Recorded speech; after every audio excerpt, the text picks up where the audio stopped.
नमस्कार दोस्तों, Barwad academy YouTube channel पर आपका हार्दिक स्वागत अभिनंदन है। मैं श्यामलाल आपका हार्दिक स्वागत अभिनंदन करता हूं।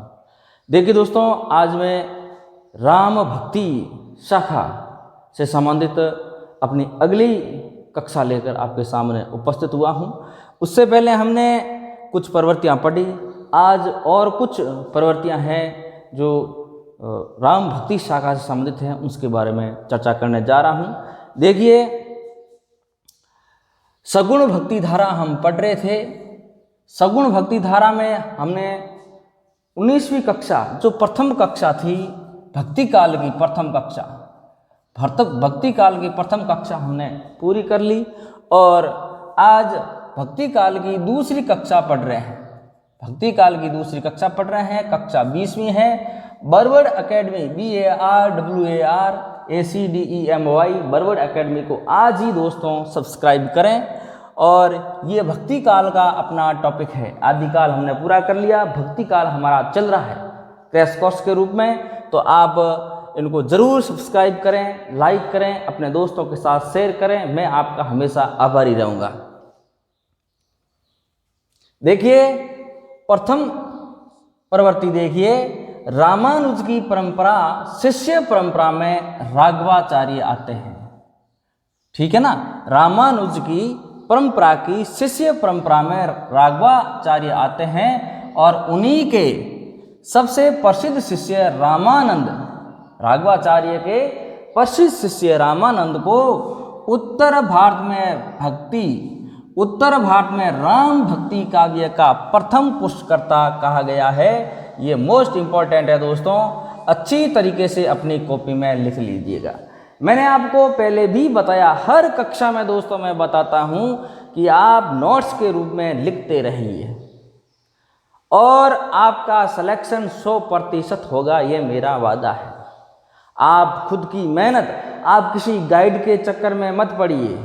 मैं ऑथेंटिक किताबों में से तथ्य लेकर आता हूं, आप भी ऑथेंटिक किताबें पढ़िए। आचार्य रामचंद्र शुक्ल पढ़िए, आचार्य हजारी प्रसाद द्विवेदी पढ़िए, परशुराम चतुर्वेदी पढ़िए। उसके साथ ही आजकल मार्केट में चलने वाली डॉक्टर विवेक शंकर की अच्छी है किताबें पढ़िए। उन्हीं में से मैं सार लेकर आपके सामने आता हूं नोट्स के रूप में। तो आप भी इस तरीके से नोट्स तैयार कीजिए, आपकी सफलता के 4 चांद लगेंगे और आप मेरिट के शुद्ध आंकलन में आएंगे और आप अपनी सीट सुरक्षित कर पाएंगे। ये मेरा वादा है दोस्तों। तो देखिए, सबसे प्रसिद्ध शिष्य रामानंद को उत्तर भारत में राम भक्ति काव्य का प्रथम पुष्पकर्ता कहा गया है। यह इंपॉर्टेंट है। राघवाचार्य के शिष्य आए रामानंद को उत्तर भारत में राम भक्ति काव्य का प्रथम पुष्पकर्ता कहा जाता है दोस्तों। ये आप ध्यान में रखेंगे। आगे देखिए, 14वीं शताब्दी में रामानंद ने काशी में रामानंदी संप्रदाय या वैरागी संप्रदाय की स्थापना की। कब की? 14वीं शताब्दी में स्थापना की। अब परीक्षा में सवाल ऐसे ही पूछ लिया जाता है, वैरागी संप्रदाय की स्थापना किसने की? तो दोस्तों, रामानंद ने की थी। ये आप ध्यान में रखेंगे। रामानंद स्वयं सगुणोपासक थे, परंतु इनके शिष्य 12 शिष्यों में से कुछ सगुण थे और कुछ निर्गुण थे। रामानंद के टोटल शिष्य 12 थे दोस्तों, ध्यान रखना। रामानंद के कुल शिष्य हैं वो 12 शिष्य थे। 12 शिष्यों में से कुछ शिष्य सगुण थे, ठीक है ना, कुछ शिष्य सगुण उपासक थे, कुछ शिष्य निर्गुणोपासक थे। कुल 12 शिष्य थे। जो रामानंद के 2 शिष्य ऐसी है, वो महिला भी है, ठीक है ना। 10 पुरुष शिष्य है, 2 महिला शिष्य है, जिनमें कुछ सगुण उपासक है और कुछ निर्गुण उपासक है। दोस्तों, आप ध्यान रखेंगे और अपनी कॉपी में लिखेंगे। रामानंद ने राम को लोक रक्षक बताया है। रामानंद ने अपने काव्य में राम को लोक रक्षक के रूप में अभिव्यंजना की है, अभिकल्पना की है। इन्होंने भक्ति के द्वार सभी वर्ण और जाति के लिए खोल दिए थे। रामानंद जी के पास कोई जाति नहीं थी। रामानंद जी ना तो किसी जाति व्यवस्था को मानते थे, ना किसी वर्ण व्यवस्था को मानते थे। रामानंद जी के शिष्यों में सभी जाति के शिष्य थे। इन्होंने अपने भक्ति के मार्ग सभी संप्रदायों के लिए, सभी जाति के लोगों के लिए, सभी वर्ण समाज के लोगों के लिए खोल दिए थे। यानी कि रामानंद जी किसी जाति धर्म को मानने वाले नहीं थे, वो ऊंच नीच भेदभाव को मानने वाले नहीं थे। ये बात 14वीं शताब्दी के दोस्तों। आज वर्ण व्यवस्था की बात करें तो कई लोगों की मानसिकता है, परंतु एक वैष्णवी समाज के संत महापुरुष रामानंद ने उस समय लोगों को ललकारा था कि जाति पाति ना पूछे साधु की, ठीक है ना, साधु की कभी जाति पाति नहीं पूछनी चाहिए। तो यहाँ पे लिखा है वर्ण व्यवस्था जाति के लिए, सभी के लिए अपने द्वार खोल दिए। इसलिए आचार्य हजारी प्रसाद द्विवेदी ने रामानंद जी को आकाश धर्मा गुरु का है। वेरी मोस्ट इंपॉर्टेंट है दोस्तों, ये वेरी मोस्ट इंपॉर्टेंट है, वेरी वेरी मोस्ट इंपॉर्टेंट है। इस बात को आप ध्यान में रखेंगे। क्यों कहा रामानंद जी को लोक रक्षक? रामानंद जी ने राम को लोक रक्षक के रूप में अभिवंदित किया है, और रामानंद जी ने भक्ति के क्षेत्र में सभी जाति धर्म वर्ण संप्रदाय के लोगों के लिए द्वार खोल दिए थे। इसलिए आचार्य हजारी प्रसाद द्विवेदी ने रामानंद जी को आकाश धर्मा का है। क्या का है? आकाश धर्मा का है। इसलिए वेरी मोस्ट इंपॉर्टेंट है। ऐसे ही बोर्ड परीक्षा में सवाल पूछते हैं, ऐसे ही पूछते हैं, चाहे टीजीटी हो, चाहे पीजीटी हो, चाहे नेट हो, चाहे कॉलेज लेक्चरर हो, कोई भी एग्जाम हो, हिंदी का जब पेपर होता है तो ऐसे ही सवाल पूछा जाता है। आचार्य रामचंद्र शुक्ल के अनुसार आकाश धर्मा किसको कहा गया है? तो आएगा उत्तर रामानंद जी।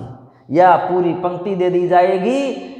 आचार्य शुक्ल ने रामानुजाचार्य को आकाश धर्मा क्यों कहा है, यह भी पूछ लिया जाता है। यह पूरी पंक्ति दे दी जाएगी। राम को लोक रक्षक रूप में अभिवंदित किया और सभी जाति धर्म वर्ण के लिए भक्ति के लिए द्वार खोल दिए। यह पंक्ति किसके लिए आरूढ़ हुई है? आचार्य हजारी प्रसाद द्विवेदी के अनुसार। तो आप इसमें उत्तर करेंगे रामानंद।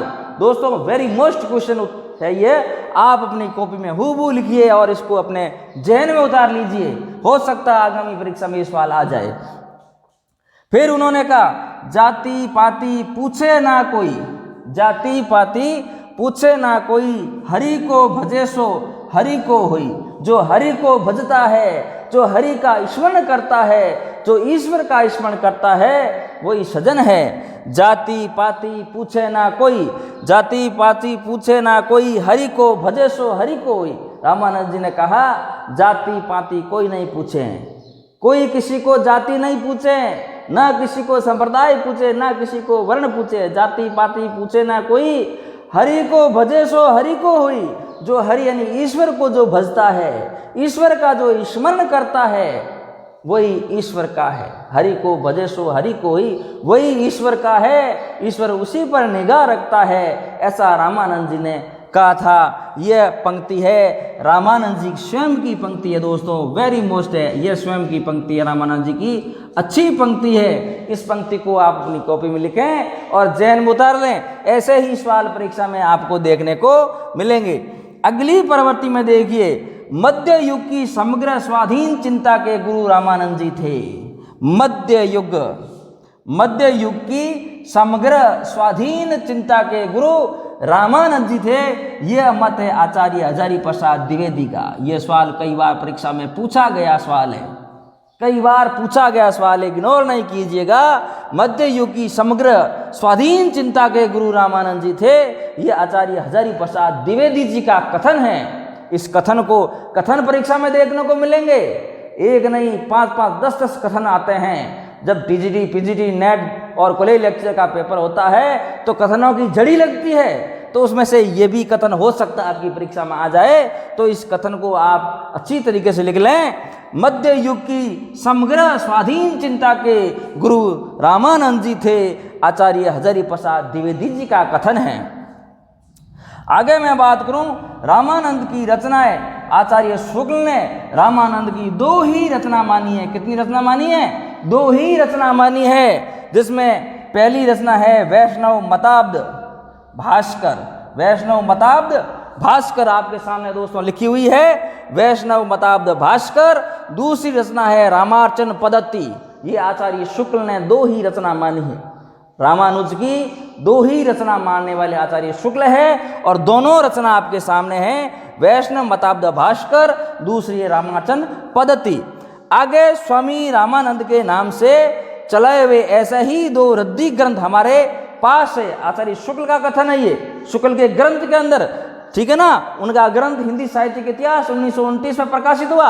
उसमें लिखा है स्वामी रामानंद के नाम से चलाए हुए ऐसे ही 2 रद्दी ग्रंथ हमारे पास है। आचार्य शुक्ल ने कहा वो ग्रंथ कौन कौन से हैं? योग चिंतामणि, एक का नाम योग चिंतामणि, दूसरा का नाम राम रक्षा स्रोत। ये तो कई बार परीक्षा में पूछ लिया जाता है, राम रक्षा स्रोत के रचयिता कौन है, ये ग्रंथ किसका है।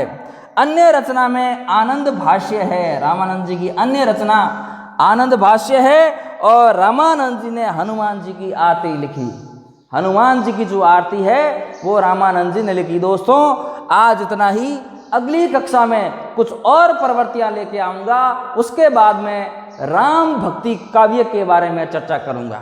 कुछ और प्रवृत्तियां बाकी है। प्रवृत्तियों में से अधिकतर भक्ति काल में प्रवृत्तियों में से सवाल पूछे जाते हैं, आदि काल की प्रवृत्तियां पूछी जाती है, तो एक क्लास और प्रवृत्तियों में से लेकर आऊंगा।